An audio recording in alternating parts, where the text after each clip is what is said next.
I started working right after college in a software company. You heard it was called Dun & Bradstreet Software. And I started the same day as another gentleman. So he and I started on the very same day in two different departments, both in finance. And it was through this experience I learned my first life lesson. And that life lesson is do more than what is expected. They put me in a department focused on trying to account for international sales transactions. So I was involved in a business that was occurring around the world. And it was a very time-consuming process. All the currency conversions were done manually, and we spent lots of time trying to ensure that those records were right.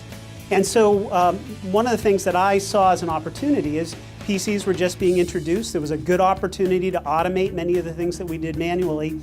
But it's clearly during the day there was no time for me to do that. There was too much work to be done. So in the mornings I'd come in a little bit early. At lunchtime I'd spend a little bit of time learning some of the new technologies.